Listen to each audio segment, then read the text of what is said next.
and she knew I wrote, so she asked me, "Would you write a piece for us?" And we're going to try to get this anthology together. Well, in order to do that, I did a lot of studying of the chicken soup stories.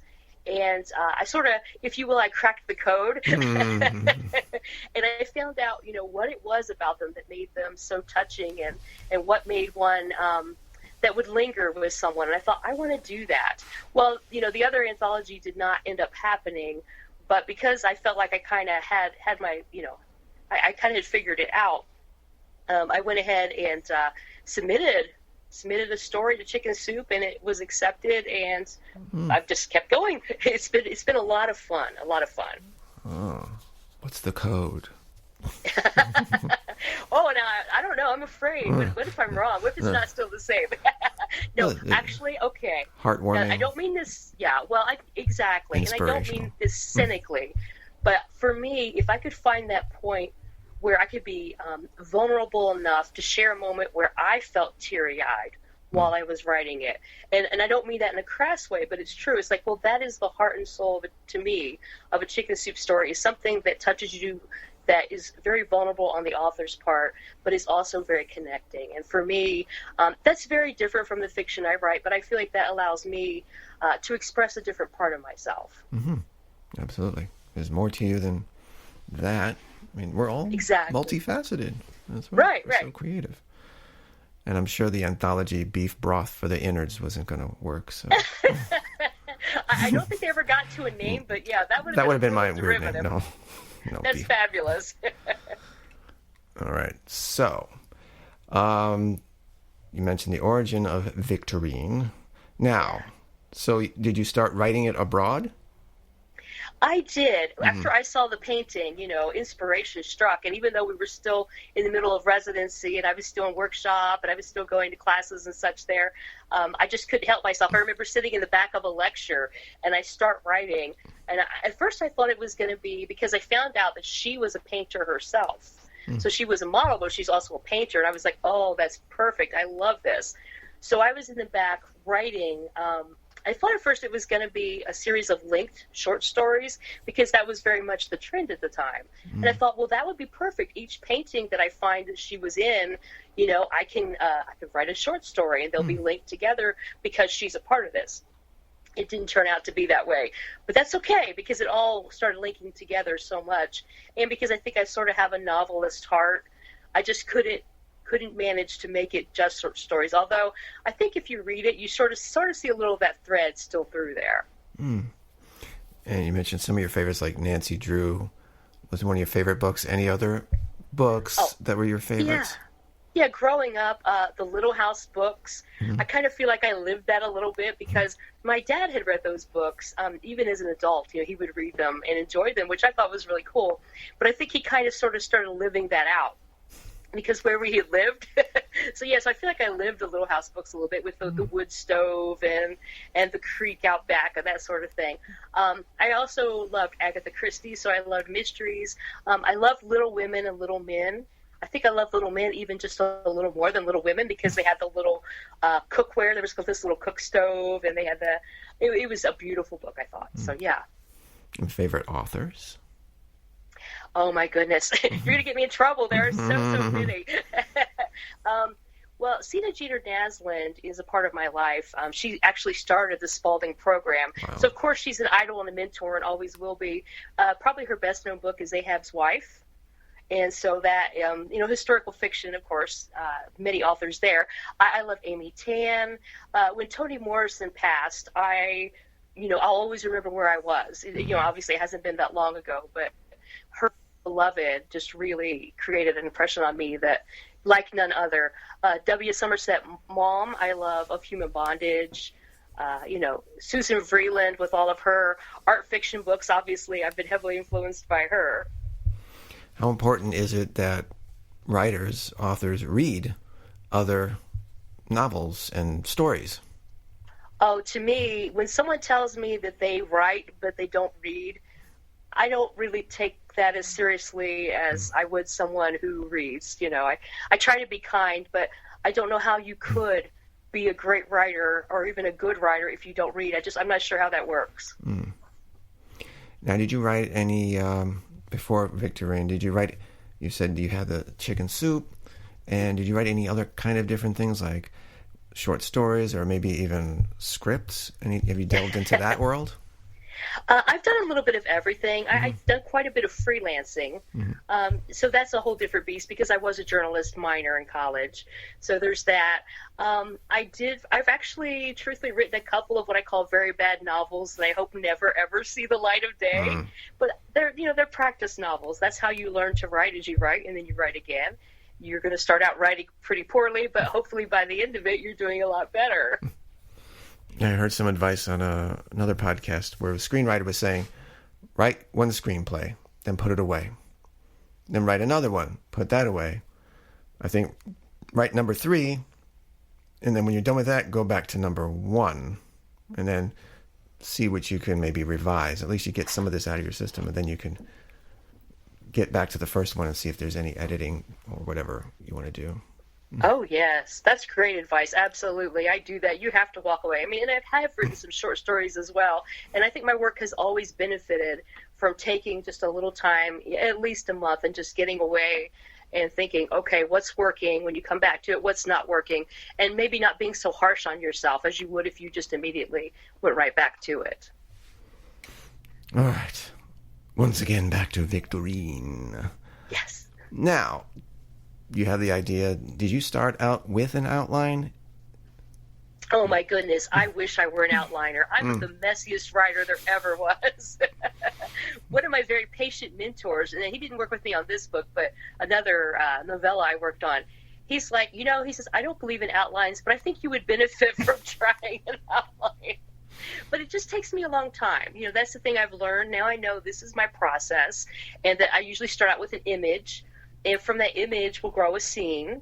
And then I kind of liken it to the Choose Your Adventure books that kids, used to read. I don't know if they still do or not, where, do I take this path? Do I take this path? I have a hard time closing a door because I just enjoy exploring every possibility there is. Well, of course, in a novel, at some point you have to make a choice.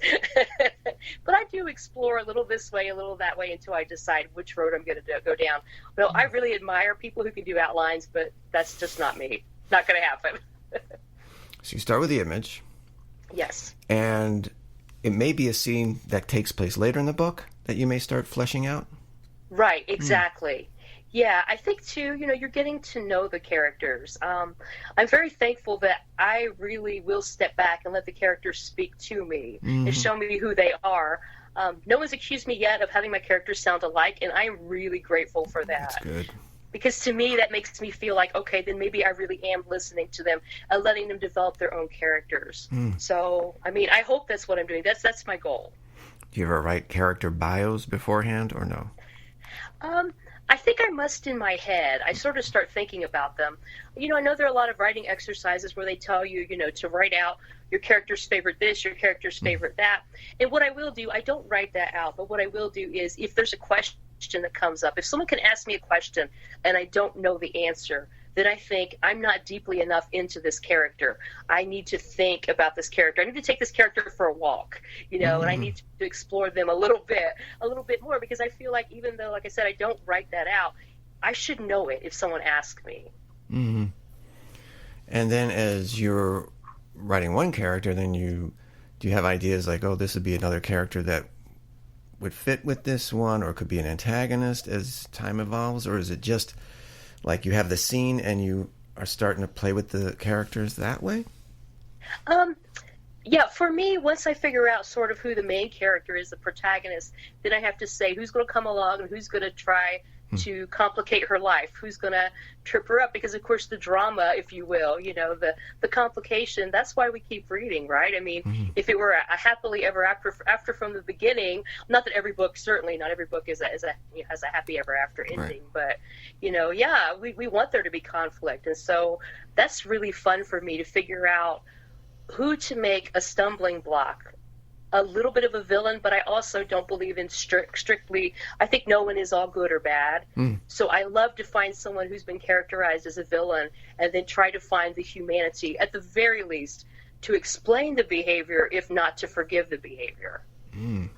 That's good. Do you have a notebook or something designated to jot down your ideas and write your scenes?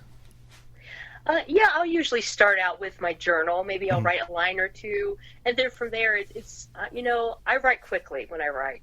So then I'll want to go to the keyboard, because there's nothing worse than writing a lot of stuff out longhand. I mean, there are benefits to that, but you write like 20 pages, and you're like, oh, now I got to transcribe that, and I don't mind. I type very fast, but when it comes to transcribing, I find that a little frustrating. So I try to go to the laptop as quickly as I can. Yeah. Now, were you writing certain parts of the stories in certain parts of countries? Yeah. Oh, when I did the 6 countries. Yeah. Yeah, jaunt there.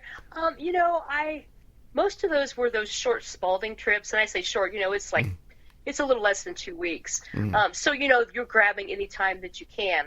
And I should say, an interesting twist is that my husband took the same program after I finished. So the year I graduated, then the next year he picked up. And so I was able to go with him on those trips and treat them as a sort of writer's retreat. So I was able to write more.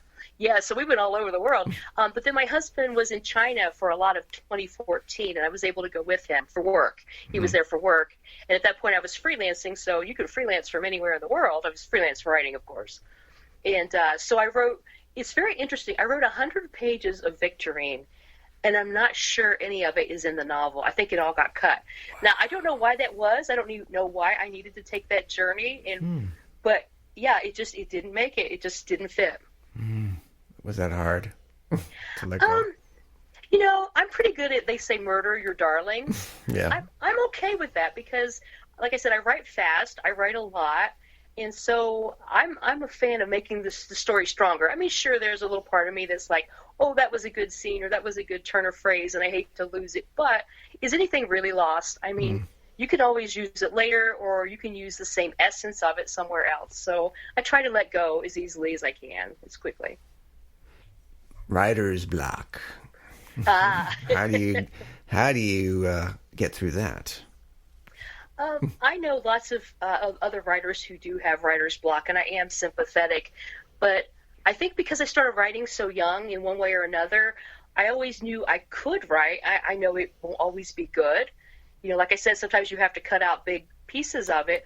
But I just tell myself it's not brain surgery. No one's going to die if it doesn't turn out great, And so I think, knowing that I sort of lower the bar for myself, and that helps to bring down the anxiety. Now, there are days where I can't work on a certain project. I feel like, I don't know where I'm going. I don't know enough about this. I have to let it percolate. And then I'll just work on something else, or I'll go clean the bathtub, that sort of thing.